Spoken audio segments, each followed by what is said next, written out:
All right, let's get started. Russell Wilson's teammate, L.J. Collier, has dismissed the trade rumors swirling around the quarterback.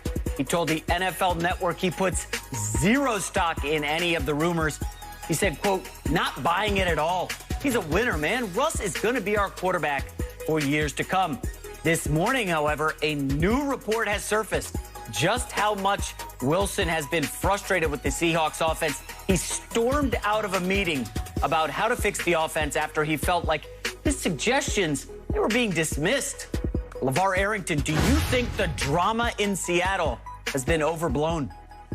Well, drama is generally overblown, but there's real drama that's a part of the overblown drama of the drama.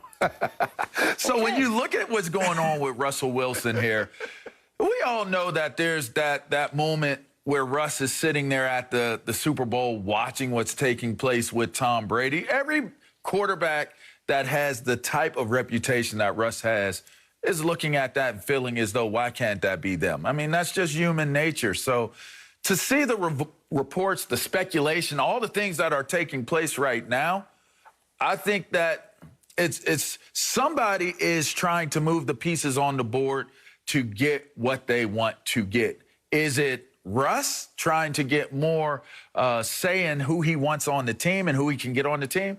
Is it the Seahawks fishing Russ out there? One thing's for certain, media has always been a tool and a function for players and more so franchises to be able to let their messages be heard under the anonymity of or cover of the media. So there's truth to it. To what side, to what capacity, to what degree, I don't know.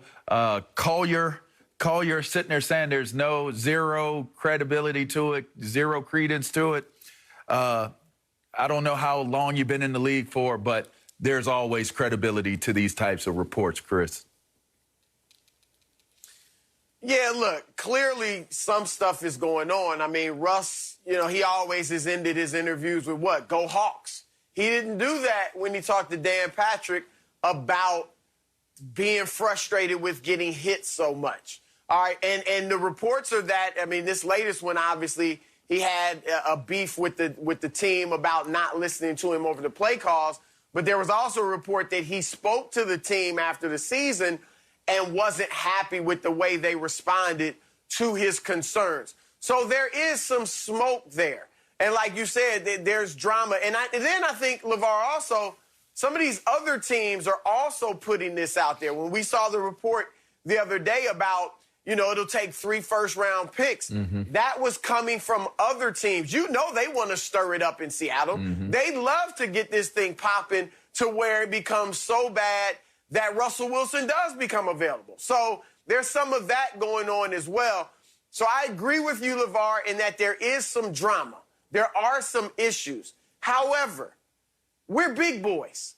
All right, this is the National Football League. We're dealing with grown men. Put on your big boy pants, talk it out, and work it out. I'm sorry. I said it the other day. I'm not trading a franchise quarterback, Super Bowl winning quarterback, Hall of Fame bound quarterback who is 32 years old and has maybe a decade left in his prime because he's frustrated, because he's disappointed, because he may even be upset. Let's work this thing out. Everything else they need to fix, the offensive line, the defense, the running game, all of that is more fixable, easier fixed than getting a franchise quarterback, the talent and caliber of Russell Wilson. That's true. The Seattle Seahawks went from 1976 to 2011 without a quarterback. They got one, and they got their first Super Bowl.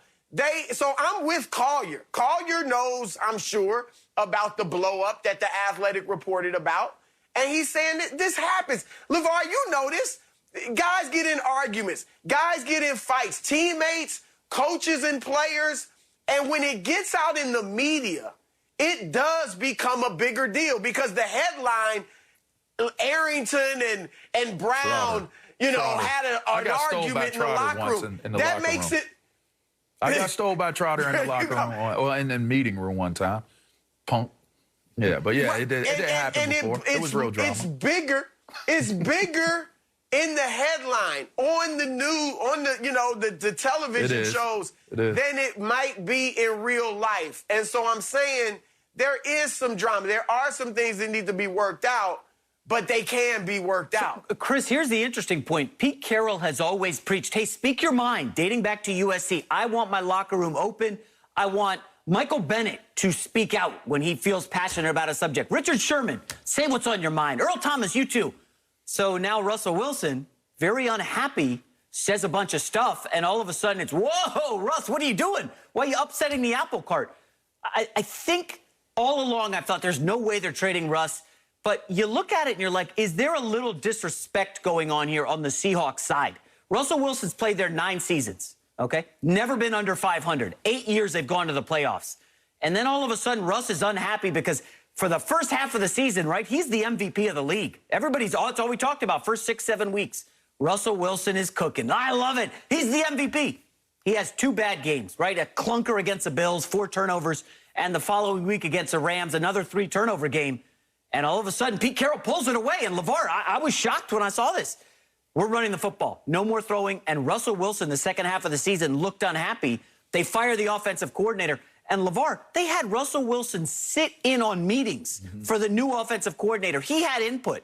And for him to still be unhappy, I'm starting to think there's a little more smoke here than anticipated. Like, it just feels like an unhappy marriage. I wouldn't know what that feels like, of course. I'm in a great marriage. But I'm sure some people out there can relate. Hey, man, when things go off the rails, do you meet and figure it out? Or do you just part ways and end it? I don't know, LeVar. It almost feels like maybe Russ gets his way and is leaving town? Well, I first and foremost, I do not believe this is about Russ trying to force his way out of town. I made this point before when we talked about this subject in a past show. This is getting the attention on Russ to have an MVP campaign. You talked about how he started fast. He was cooking early in the season.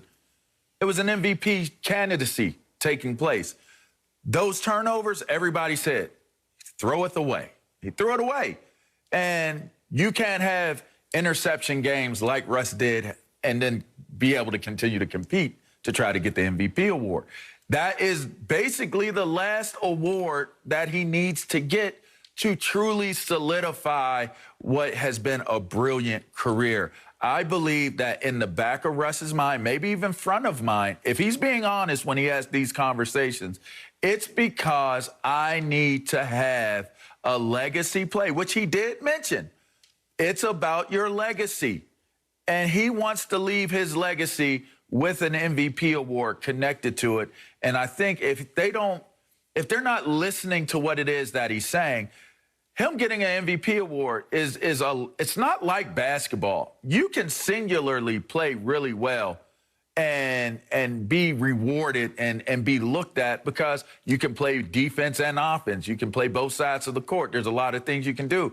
In football, his job is his job. And it takes every other guy on that team, the 10 guys on the side with him, the guys on the defense to do what they need to do for Russ to be able to have a fair opportunity to get that award. So that award is reflective of the team, not just him personally. And I think that Russell Wilson is trying to say, put me in position where I can be that top best guy in the league, be recognized for it, get that accolade. And that's going to play a whole lot into the success that we're able to have as a team as well.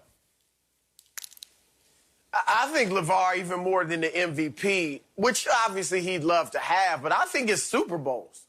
I think he can look, in the athletic story, they talked about him being at that Super Bowl, looking at Pat Mahomes running around behind that makeshift offensive line and struggling with it. Obviously, he looked at the other side and saw Tom Brady winning his 7th Super Bowl. I think he's also looked at Aaron Rodgers in Green Bay and said, Aaron Rodgers is arguably the greatest to ever throw the football.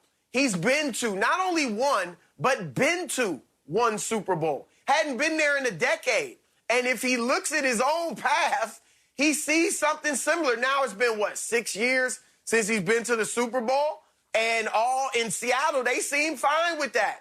They're relevant. They're making the playoffs essentially every year. They're fine with that. And Russ is saying, no, I want to win Super Bowls.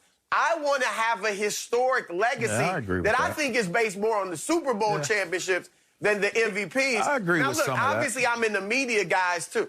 I'm in the media, obviously, and I know how this works. And to the question, overblown, I want to add this. Even though there is smoke there, I do think it's overblown. Remember when Tom Brady and